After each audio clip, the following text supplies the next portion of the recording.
Welcome back, everybody, to the West Coast. We have got my brother on field 40. He is doing some oilseed radish, and then he's going to go over to field 39. And after lunch, my wife brought down Heidi to right there. You see her next to field 39. So we're just getting her a little bit close. I basically just drove down separate because I thought I was going to do the straw field first, gather in the bales, and then I realized that we still have the grass on the ground up here, and we need to get that done tonight first, just, you know, so that night doesn't come and take a layer away. We got to get all the hay as possible. Oh, I forgot I wasn't going to bale this. I was going to do the rest for silage. Oh, no. Well, I suppose I should probably stop doing this. Okay, we'll fill up one more bale and then we will stop because we gotta do silage. Oh my goodness, I can't believe I forgot. I'm so glad I remembered. Thank you, everybody, for that.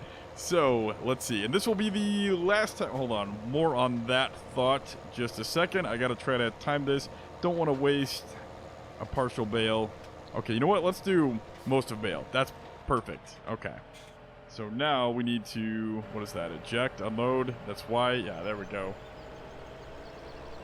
Alright, let's load. Okay, so more on that thought. This will probably be the very last time that we will do anything in this field other than park buildings, because we are going to be probably building a vehicle storage shed there at the minimum, and I would also love to put in a, you know, I'm probably going to put in some grain bins there, being the American that I am, and of course we will pay for them equal, you know, fair value. I'm not sure how big of a grain bin I will put in there, but I saw a couple placeable mods. I'll probably do some, you know, editing myself in GE with making the type of steel bin that I want. And let's see, trying to avoid the pillar there. I think I just barely hit it. Okay, let's go back a little bit more now. Let's crank it. There we go. Now crank back the other way, and that should be pretty good, I think. Yep, we missed hitting everything. That's great. That's great. Okay, we got it, guys. Okay, let's head out and hit the, well, I can't really reach it from that side. There we go. Nope, can't. Okay, trying to get to you. There we go. Okay, come on. Come. Okay. Oh, man, I can't. Okay, we're gonna figure this out. We got this. We'll pull forward. And there we go. We'll grab this real quick. And then we can park it. Okay. Where are we going to park it? That is the tricky thing. I guess I could just put it there, maybe?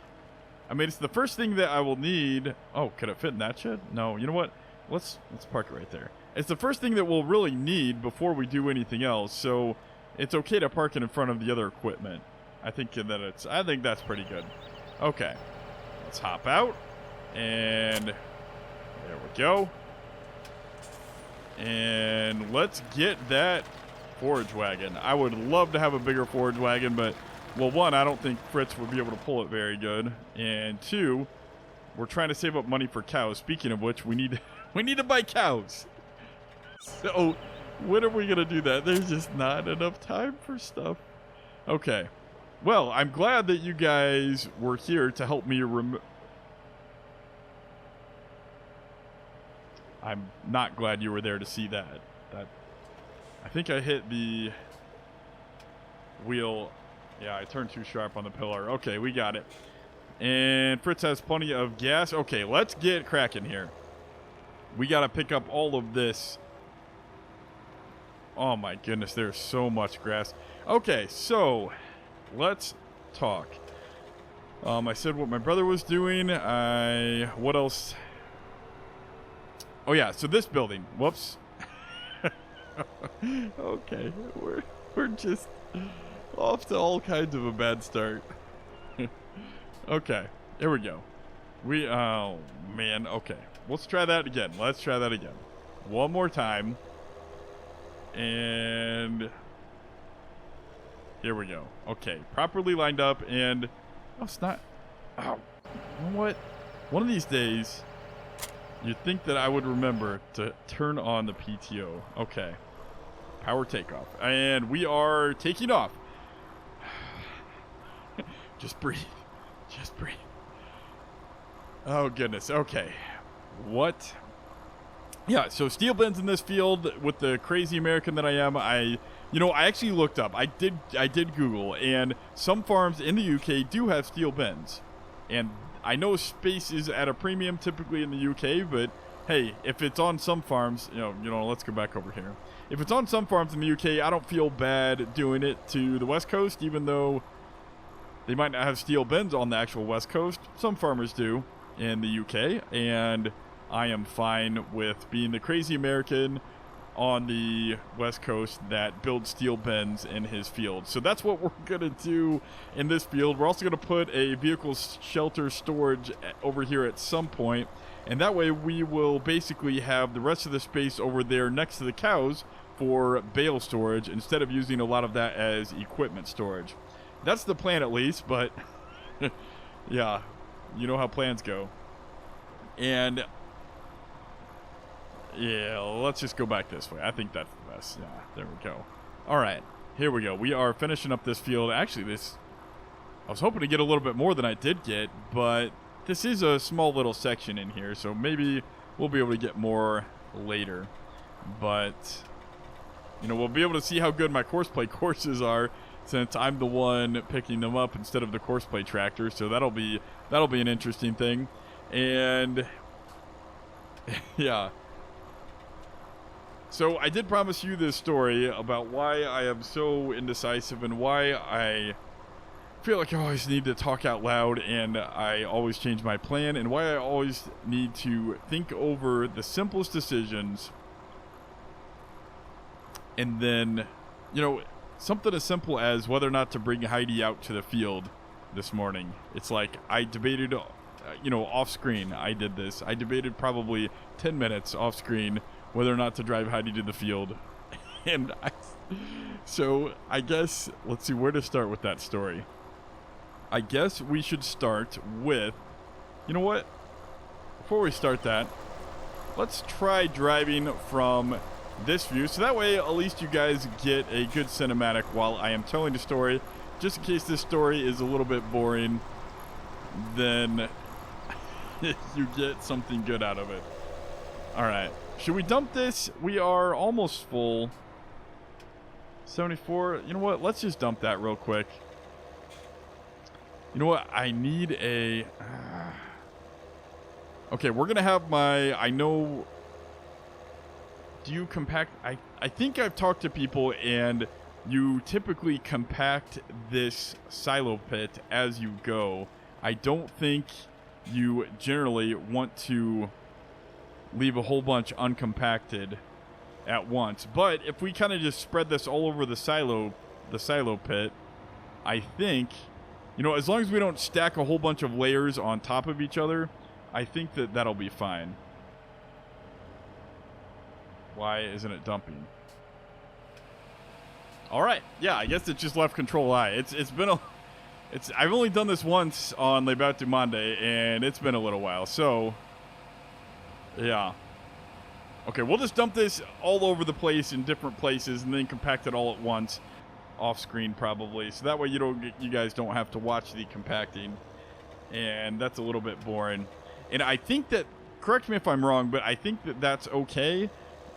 From what I understand, you don't want to, basically fill the silo pit all the way up and then try to compact it all at once in real life, because then you have a huge problem and you probably won't compact the bottom very well, or it'll take forever to compact the bottom. So correct me if I'm wrong there, but since this is just a small amount of silage, I think that, kind of spreading it out with, one layer, so to speak, and then compacting it all at once when it's spread out like that, I think that will be okay, and we'll be able to compact it well enough. But, again, correct me if I am wrong on that.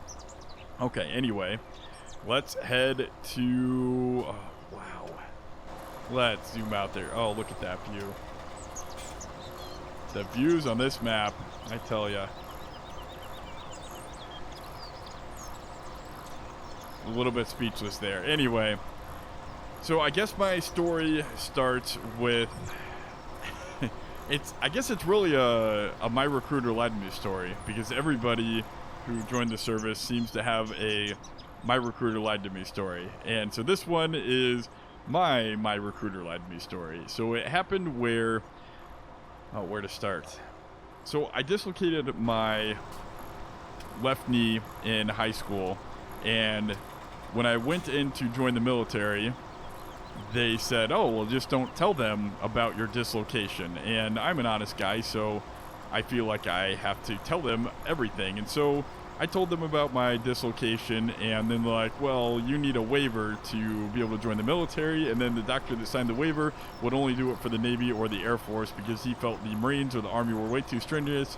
And honestly, I wanted to just get a gun and, like, I didn't want to kill people, but I felt like I needed to prove myself, you know, as like a man, an American, and a patriot, and, you know, get shot at and put myself in the danger zone a little bit for my country. And that's what I wanted to do. And unfortunately, I couldn't do that. Well, maybe fortunately, because I'm still alive. But, you know, unfortunately, I couldn't do that. And so I went into the Navy. And should we turn on the headlights here? Is it getting a little bit dark? No, it's still plenty light out, I think. All right, we are full. Maybe I should turn the light on. Anyway, the doctor who signed my Navy, yeah, so I had to join the Navy, and I'm like, well, that's fine. I want to be the EOD, which is the Explosive Ordnance Disposal, also known as the Bomb Squad, and blow up bombs and disarm bombs. And I thought that would be awesome. And unfortunately, when I went to raise my hand to sign up for that, well, no, backtrack. The whole point of the story is I was a Navy nuke. And the way I became a Navy nuke was because the recruiter was like, well, you can volunteer to be a SEAL or an EOD, but you have to have a backup job. You have to go in with another job. So why don't you just do this nuclear operator job? I'm like, okay, that sounds fine. And little did I know, right, I really wanted to be a SEAL or an EOD. I really wanted to be bomb squad. I wanted to blow up stuff. I love the explosions. And the guy, the recruiter, was like, yeah, so you know, so I was like, okay, well, I'll just be a nuke then. And he was like, okay, that's great. Yeah, you know, he really encouraged me to be a nuke. And later I found out that a nuclear operator, counts as 2 recruiting points towards their quota every month instead of only 1. So they try to push for nukes, and they saw my ASVAB scores. They were really high, and that is why he pushed so hard to get me into the nuke program, because he knew I was a shoo-in. And so basically, did I close the back? I think I did. Yeah. Okay, so let's just turn on our work lights there. And so I became a nuke, and then when, you know, they had the presentation so where you could basically volunteer at that point to become a SEAL or an EOD, then they followed that by like, okay, now if you're a nuke, then you need to lower your hands. And I'm like, well, why? And it turns out that, let me make sure I am picking up. Yeah, I want to make sure the pickup is lowered. So it turns out that all Navy nukes sign a contract when you go in the military, and that contract says that you can't volunteer for anything else. And so at that point on, I was sealed. I was destined to be a Navy nuclear operator, which was not a bad thing. It's just not what I wanted. And so then I went to, you know, my first 2 years in the Navy were schooling, which was the whole stinking point of me joining the military, was to get away from schooling, because I was sick and tired of high school. Like, I didn't want to learn. I wanted something different. And so I went into new school, and during those first 2 years, they beat the common sense out of you, and they, or at least that's what they say. And you know, the very first day there in new school, I remember it was Petty Officer Richardson. He was like, okay, now if you think you're going to be one of those really smart nukes that still has common sense, it's not going to happen. Just give up on that dream now, because we're going to teach it out of you. And in a lot of ways they did, but they didn't. Look, we still have common sense, but what they teach you is they teach you to think about everything and overanalyze everything, because the whole mentality of the program was, well, basically they learned what not to do from the Russians and several civilian accidents like 3 Mile Island. The program was basically, all the stuff they do there in the program, it's because they learn from other people's lessons. And so because of that, they want you to understand everything. So we learned, in 2 years, we learned basic electricity. We learned, all the way down to the component level. We learned how, silicon and, can be made into diodes, and, the different types of doping that they do for material to make it P material and N material. And then we learned about transistors and silicon controlled rectifiers and thyristors and all types of electronic components. And then you understand, or they teach us the digital theory, and they teach us, binary, and then they teach us motor theory and squirrel cage induction motor and how 3-phase power is produced. And you go over the construction of turbine generators and the poles that they have, and then the different calculations for example, what is it, the number of poles times the speed times the number of poles equals frequency. I don't know. I forget the equation. Anyway, they teach you all kinds of equations, and I've forgotten more than I'll ever know again. And so that's the first part of it. And then they go on to teach you the nuclear physics behind everything, and you study what is going on in the reactor down to a component level, literally. And they teach you uranium-235 when it's highly unstable.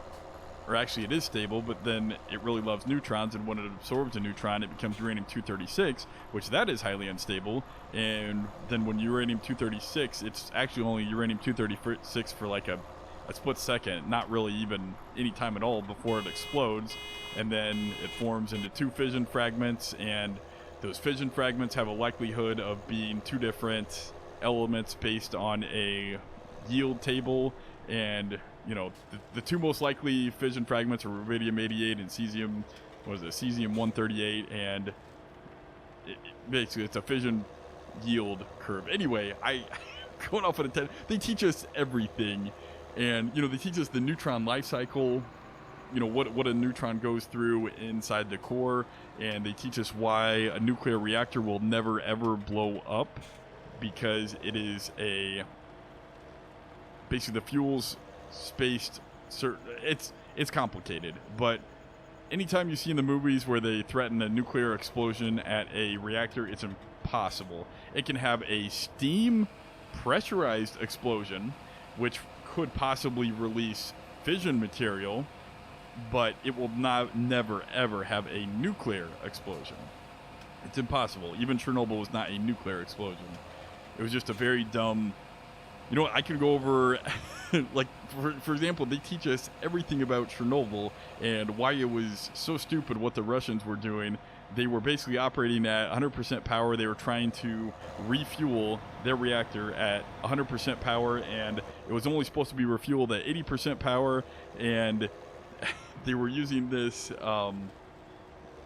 this molten graphite as the moderator in the core instead of water. The Navy uses water, and liquid graphite is great because, hey, it is a great thermal conductor, and so you lose a lot less energy in the transfer when it's running through the core. But the problem is, when it cools off at room temperature, right, the graphite is a solid. And so what happened was also a downside of using graphite. When you use water in the core, it moderates itself, because as it gets hotter, the molecules excite more, so they become less dense, and that actually thermalizes neutrons less, which means you add less reactivity to the core. cold water actually adds more reactivity to the core because it's denser. And so basically the concept is, let's see if I can explain this. You need a slow neutron to latch onto your, I already explained the fission model, right? So uranium-235 needs a neutron, and that neutron actually has to be what's called a slow neutron by relative speed. It's a lot slower. When you first fission, that releases, I believe, 3 to 5 neutrons, but those are fast neutrons. In order for those neutrons to be used in fission, they have to be slow neutrons, and you slow them down by going through water, right? So a thing will slow down more if water is more dense, and obviously water is more dense when it is colder. So as a byproduct, Navy reactors have a safety standard built in because since it uses water as a moderator, if you imagine a core with a runaway chain reaction, the water gets hotter, right? But as water gets hotter, it adds negative reactivity to the core because it's more dense and those neutrons slow down less, or you have less neutrons slowing down in the same amount of time. So the problem with Chernobyl was they use graphite, and that actually added reactivity to the core as it got hotter. So when they started having problems and they tried to scram the reactor, which is basically like the nuclear term for shutting the reactor down is a scram, an emergency shutdown. When they tried to scram the reactor and things got hotter, well, it actually added more reactivity to the core, right? Because that's just the way the graphite was designed. As it gets hotter, more reactivity is added. That's the exact opposite of the Navy reactor. And so what happened was it just kept on getting reactive and more reactive, and then you have a pressurized bubble forming in the core. And there are some things called boiling water reactors, but most of them are pressurized water reactors so that you don't have a steam bubble in the core. And oh goodness, I'm probably going way too technical for a lot of people, but basically Chernobyl, oh yeah, they also had a lot of alarms during the refueling process that basically points that told them, okay, you need to stop now. And they were under a lot of pressure from it's hard to fault those guys. They were under a lot of pressure from the Russian government, where if they didn't do what they were told, they probably could have lost their jobs. And so they were basically forced into what they did, and it was just a messy pressurized steam explosion that basically blew the top off the reactor and spewed radioactive material all over the place. And that's what happened to Chernobyl. Anyway, so where am I going with all of this? I feel like I have talked a little bit too much about the Russian. Oh boy. So where was I going with this? Oh yeah, the Navy. So they taught us a lot, and it was to the point where everything is an essay question. Nothing is multiple guess. Nothing's multiple choice. Everything is an essay, and they do this because they want you to think. They want you to write down what you know on a test as opposed to guessing the correct answer like multiple choice. And everything is an essay, 100% essay. And it's a great system, but the problem is it causes you to overthink and overanalyze everything. And like even on the submarine, it's a little bit different than a normal military outfit. Like, we were taught to tell officers no. If they give us an order, we are well within our means to say, no sir, that's wrong, and we're not going to do it because this and this, and you'd break the reactor and kill the entire submarine. So on a submarine, you're taught to if you see something wrong, you don't have to do what the officer says. And you're taught to question everything on a submarine. And in a lot of ways it was really good, but also in a lot of ways it taught me to overthink and overanalyze everything because of that mentality, where you're always questioning if you're doing the right thing. And so as I sit back through the farm here, I'm thinking of like, oh well, if I do this, is that the most efficient? Or is it better to do this first or that thing first? And yeah, so anyway, it's kind of I don't want to say the Navy ruined me, because that's actually, how did How did those get on? I don't want to say that Navy ruined me. It's given me great experience. I am forever grateful of the experience and the time I had serving on a submarine. I highly recommend it to everybody, and I'm actually glad that I was on a submarine as opposed to getting shot at. Now that I'm older and wiser, I don't feel like I need that to prove myself as a man, although I did when I was younger. And so I'm forever grateful for the soldiers, you know, that put up with that, and it is a great thing that they do, and someone's got to do it. But for me, I'm really glad that I was on a submarine. And whoa, got a little bit off there. And yeah, so anyway, let's turn around there and make sure we got it all. I think we missed a little bit. So that's kind of my Navy experience, and it's basically why I overthink and overanalyze everything, because it's a combination of the Navy nuclear program taught you to do that, and being on a submarine just reinforces it even more, because you really don't, you know, and almost it's like they throw a junior officer, like every officer on a nuclear submarine is nuclear trained, except for the supply officer. So the problem is, though, the very first spot they throw them when they first get on the submarine is maneuvering. That's the control room where all of the senior enlisted personnel are, but they stick the junior officer there that has no idea what he's doing. And I mean, they do that on purpose because the senior guys can tell him when he's wrong politely, and, you know, say, no sir, we're not going to do that, would be wrong, we're going to do this instead.